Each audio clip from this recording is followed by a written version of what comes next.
Hello and welcome to the Mosher Media Intern Program. We know it's a challenge to find an internship, and we're glad that you've joined us. I'm going to take a moment briefly and share with you one of the reasons why an internship is hard to find. There are many video production companies or TV stations or other broadcasters or agencies that might shy away from hosting interns or having an intern program. There's a couple of reasons why. Number one, there's a great deal of liability from an HR or workers' compensation standpoint when you have somebody on your job site or in your office that may not necessarily be on the payroll. Of course, the proper situation is when you're getting college credit for your internship, or perhaps it's a work-study program where you're being paid so that the workers' comp and other insurance programs are in place. But one of the reasons that many entities decide not to have an intern program is because of liability.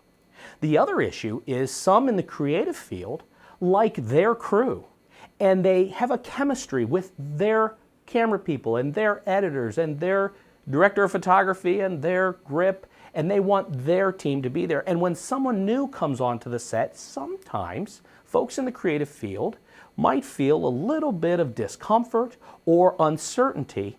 And a third issue might be that sometimes a student or somebody unfamiliar with the video production process can actually get in the way on a set or pose some other kind of liability. And those are just a couple reasons why it's hard to find an internship. At Mosher Media, we put a lot of work into our intern program. We want this program to be more beneficial for you than it is for us. Of course, over the years, we've hired many of our interns, and we've used our intern program for recruiting, but for the most part, the true benefit of our intern program is for the student, not for the company.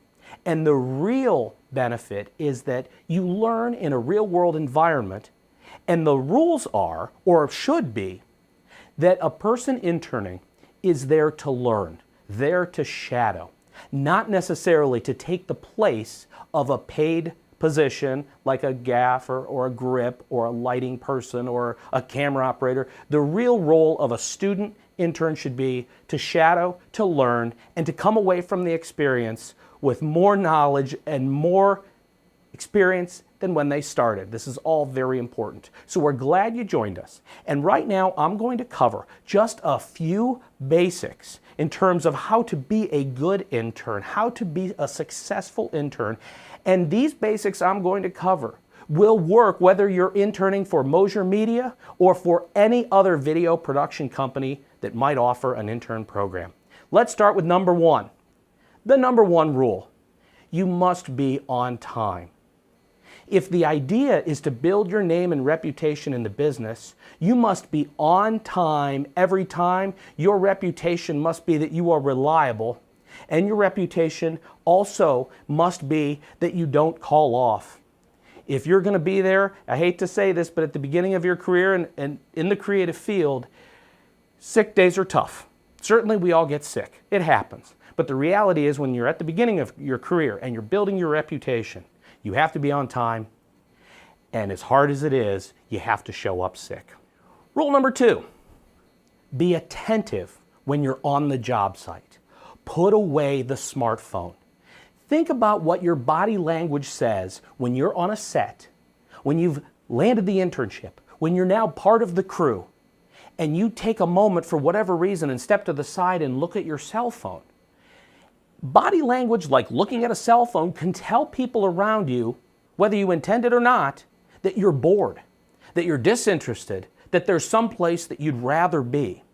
And if you're at the beginning of your career, you're there to learn, you're there to shadow, and everyone around has made accommodations so that you could be there for your benefit, it is extremely important that you put the cell phone away, or if you absolutely have to take some emergency text or call, that you find a way to do it during a break or off the set or somewhere hiding, almost as if you're a smoker. You just go hide. You don't want anybody to know that you're looking at your phone. So you need to do it outside or someplace out of the view of the crew and the client and everybody involved. Rule number three: absolutely important that you understand the culture and the environment that you're going to be working in and show up in the proper attire. There are some production companies, or certainly in the creative field, we like to have fun. At Mosher Media, you could never wear sandals or flip-flops, or unless you're going to be working outside in the desert, shorts are probably not appropriate. But we have our culture, and we have our rules, and we have things that we're comfortable with. Any production company you work for will have their own culture and their own set of rules, and it's best to understand what that culture is and what those rules are and show up in the proper attire.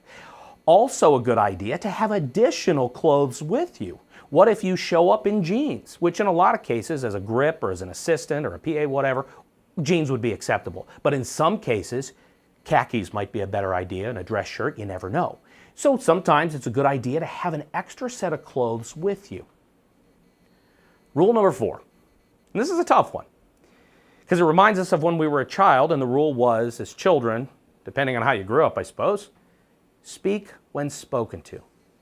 This is an important rule because as the person shadowing and learning and working for production professionals who perhaps have been working in the field a long time, they may or may not want the input on an issue from a college student. And nobody wants to be offensive, and nobody wants to turn around and tell anybody to be quiet or shush, that's not polite or professional. But the reality is, if you're the new person there and you're there to learn and shadow, it might be a good idea to take a little step back, be at the right distance, and do more learning and observing than speaking. Very hard to learn when you're doing a lot of talking. I'm going to give you rule number 5 and the final rule. And this one, it's almost unbelievable that I even have to mention this, but in my nearly 30 years in video production, I have encountered this awkward and interesting challenge. The most important thing you can do as a young professional reaching out to production companies or broadcasters or anyone in the creative field to explore for a video production internship opportunity would be to make sure that at all times you are making the phone calls yourself. This is an issue. If you are having your parents call a production company and you are over the age of 14, what that tells the production company is that this young professional isn't capable of reaching out on their own, and quite honestly, that's a red flag.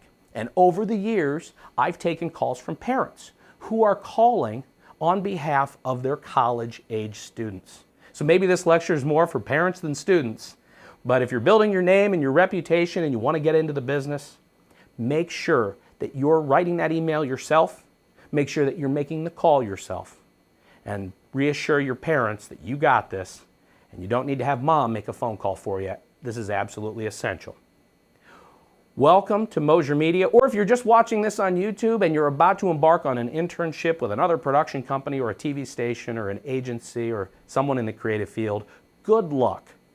We want you to be successful no matter where you are, and we hope that by saying some of these things on our YouTube channel, we've begun the process of helping you be successful in the business we love. Thanks for watching.